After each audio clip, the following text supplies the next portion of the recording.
We are all looking forward to Christmas, aren't we? Of course we are, yes. Oh yeah, don't you wish we could just do it all over again in January? The season does get a little busy and it does get a little bit hectic, but okay.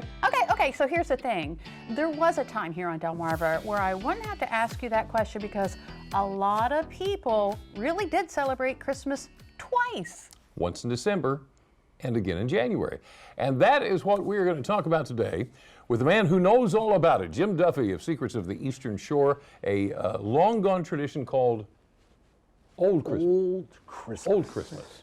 If you guys were doing a show in the 1880s, you know how we do shows and other guests and me, we talk about old traditions, like making wreaths in southern Delaware and things like that. If you were on in the 1880s, you would have been talking about Old Christmas.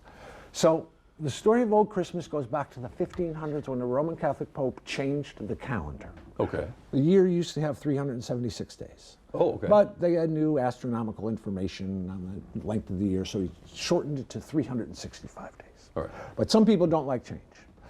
British people didn't like this change. So they did not adopt the new calendar. They didn't adopt it until 1750. All right? So all the way up, all the early settlers here on Delmarva, they were still operating on the old calendar.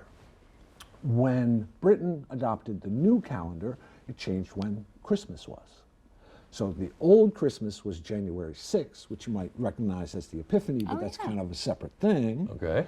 And the new Christmas was December 25th. And it was very, you know, these are remote areas, news doesn't get there, change doesn't happen very fast. And so it was very slowly families started to celebrate Christmas. But then they had grandmothers and grandfathers who were still attached to the old Christmas. So there are all these stories in the newspapers in the 1880s about this lingering little tradition of old Christmas. And there was magic associated with it. If there's any January 6th babies out there, oh, you've got some good fortune ahead of you. Another one was you're supposed to get rid of all your grudges on Old Christmas Day so that you can face the coming year or whatever with a clean slate and a black eye, because might have been some fisticuffs involved in cleaning the slate. And at midnight, daffodils came out of the ground. That was the legend. Really? But if you went out to see the daffodils, you were not going to live until the next Old Christmas. So people didn't really go check this out, except for a guy in Smyrna, Bloxon, maybe Charles Bloxon. He rounded up some friends, young guy. They drank a lot. They had dinner. They went out at midnight to see the daffodils. They swear they saw the daffodils come up out of the ground 4 inches.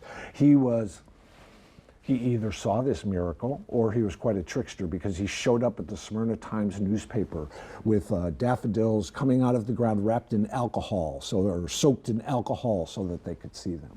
There were all kinds of these crazy old traditions. It's long gone now, but people would have one Christmas on December 25th, another on January 6th, and then it kind of morphed. There was a family reunion day associated with January 6th. Interesting. But yeah, old tradition. Can I leave you with a laugh on Christmas?